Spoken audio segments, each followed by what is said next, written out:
Are you still reeling from the end of WandaVision and need a break? Too bad! The Falcon and the Winter Soldier is already upon us, and today we're breaking down everything you absolutely need to know before the start of the series. Damn right. Who's returning? Who will take up the Captain America mantle? Will Mephisto make an appearance? Wait, strike that last one. We all know how wishing for that turned out for WandaVision. Anyways, how excited are you for Captain America's sidekick battle royale, aka the Falcon and the Winter Soldier? Where do we start? Let's discuss right now. March 19th, 2021. Prepare yourselves for the next big thing in the MCU. Phase 4 has gotten off to a tremendous start thanks to WandaVision, and the MCU has strategically set up its release schedule where it will bombard us with new content almost every week until the end of time. So we're about to move away from Westview and all of its sitcom glory and instead focus on another pairing. But the two stars at the front of Falcon and Winter Soldier obviously share a lot less love than Wanda and Vision. I hate you. In fact, the trailers make it seem like these two just can't work together at all. It's of course Sam Wilson and Bucky Barnes, the MCU's newest odd couple, and they'll be fronting this new show after years of being a Captain America sidekick. Come on! So what is the most important thing you need to know about the Falcon and the Winter Soldier? Well, for one, you should probably know just who is in this massive cast, as some of them might surprise you. Like, it's not a spoiler to say that both Sam Wilson and Bucky Barnes will be back. I mean, that's kind of a no-brainer. But who else? Well, I think I'm most excited for the show's villain, Helmut Zemo, who was last seen at the end of Captain America's Civil War. The living are not done with you yet. If you don't remember, this was basically one of the few villains who actually sort of won in the end. His whole thing was to destroy the Avengers from within.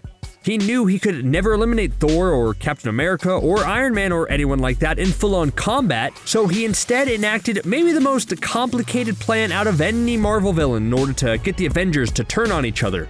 And guess what? It totally worked. Thanks to using Bucky strategically, Zemo was able to set up a massive brawl and a subsequent fallout for the Avengers. They probably would have stayed separate too if the Mad Titan Thanos didn't come knocking on Earth's door and force them all to reunite once again. So overall, Zemo is a big deal. What's he going to do now that he's loose? Well, more on that in a bit, because there are other returning characters you need to know about. Also set to return is Sharon Carter, Peggy's niece, who's done a good amount of butt kicking in the past, but hasn't had a chance to really shine yet.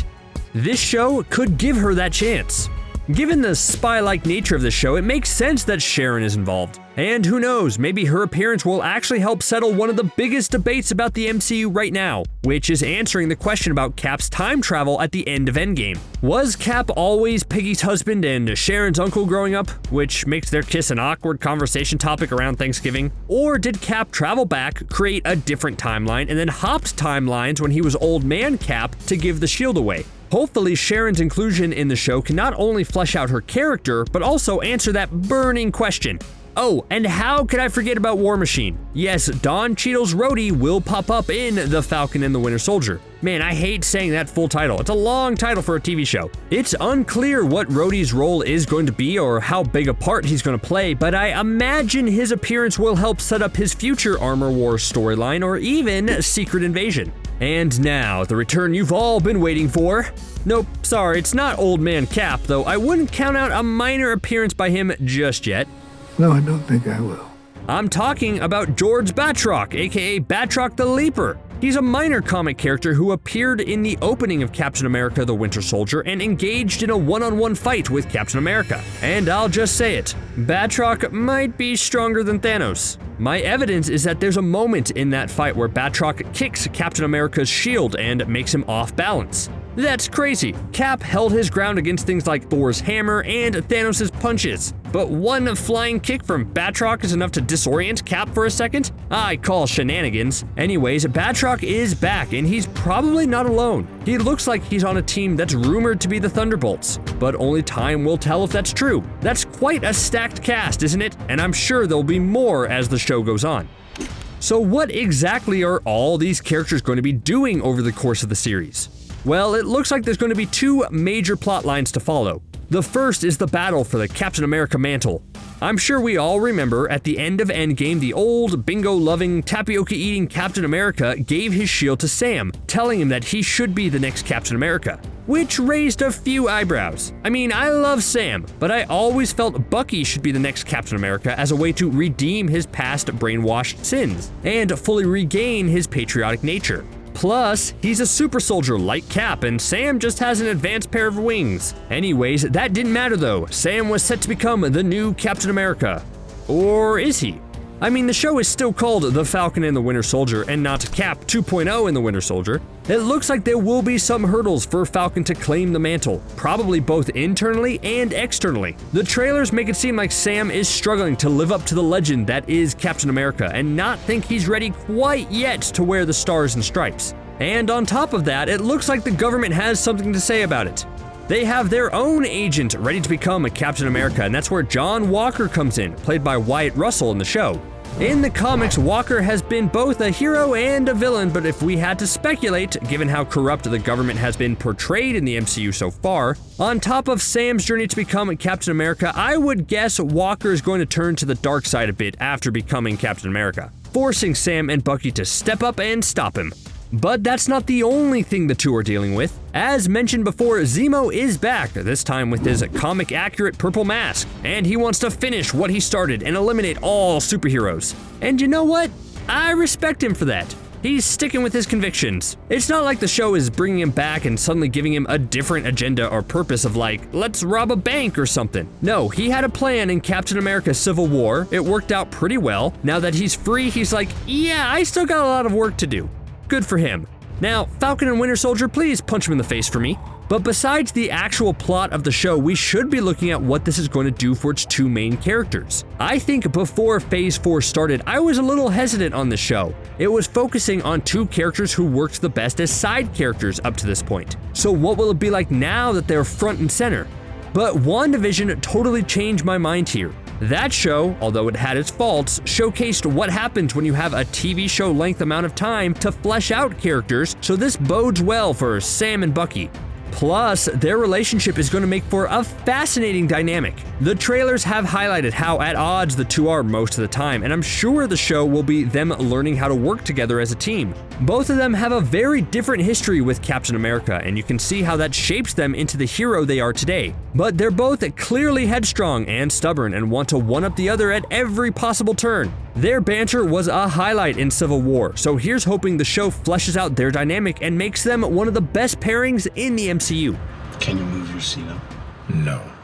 So, as mentioned before, the show is airing on March 19th, 2021. And again, that's great. It seems to be setting up a schedule where we'll be getting new MCU content on an almost weekly basis. How lucky are we, right? But then, of course, we're gonna get used to that and start clamoring for new MCU content twice a week. And then after that, come on, Disney Plus, give me new MCU content every single day. Anyways, regarding the Falcon and the Winter Soldier, it's actually gonna be shorter than WandaVision with only 6 episodes. Now, you can take that as a good or bad thing. Yes, that's less content, but it also means that there's absolutely no room for filler. And I think this is going to feel less like a TV show than WandaVision. From the start, Kevin Feige and the producers have stated this show is really one long movie split up into 6 parts. It's also been said each episode will be between 40 to 50 minutes, and let's hope it sticks to that. Remember in WandaVision, there was a rumor that the last 3 episodes would be an hour long each, but all of them were like 40 minutes with that long outro credit sequence? Yeah, here's hoping the episodes for The Falcon and the Winter Soldier aren't like 30 minutes each, right? And because this is really one big movie split into 6 parts, it makes sense that it has the same director for every episode. Carrie Skogland will direct every episode of The Falcon and the Winter Soldier, and if you don't know her name, well, you probably should. She's been a TV directing vet for over 20 years, directing episodes of Boardwalk Empire, The Killing, The Borgises, Under the Dome, Longmire, Vikings, Power, Penny Dreadful, The Walking Dead, House of Cards, The Punisher, The Handmaid's Tale. The list goes on and on. She definitely knows a thing or two about directing TV episodes, so it's super exciting to see her style be brought to The Falcon and the Winter Soldier. On the writing side of things, the show has some exciting, diverse talent on board. The head writer and showrunner is Malcolm Spellman, who has a history producing things like Hip Hop Uncovered and Empire. And you can expect a good amount of solid action in the show as well, since Derek Kolstad is on the writing staff who writes for the John Wick franchise. Music-wise, the show decided to keep it in the Captain America family, with Henry Jackman on board to compose the show. He has previous history composing the score for Captain America the Winter Soldier and Captain America Civil War. Yeah, sounds like a smart choice to compose this show. And overall, the big thing to consider with this show is longevity. WandaVision feels like an open and shut event series, while future shows like Loki have discussed more seasons in the future. Glorious. So where does that leave Falcon and the Winter Soldier? Well, it depends on who you believe. Months ago, there were teases from Marvel that later seasons of the show would possibly have a name change, hinting not only that Falcon would probably eventually become a Captain America and not go by Falcon anymore, but that seemingly confirmed that there would be more seasons. But now, star Anthony Mackie has recently cast doubt on more adventures with these two Avengers. He said no talks have been had about a season 2, and I guess that sorta makes sense. If Sam becomes Captain America by the end and Bucky wraps up his character arc, then there's no real reason to continue, especially since there's about a bajillion other Disney Plus MCU shows on the horizon. But only time will tell. Look, I know this is going to be a cinematic experience played out over 6 episodes, but a part of me wishes this was just a straight-up buddy cop comedy that sees Falcon and Winter Soldier forced to be in a car together for hours. Comedic gold, I tell you.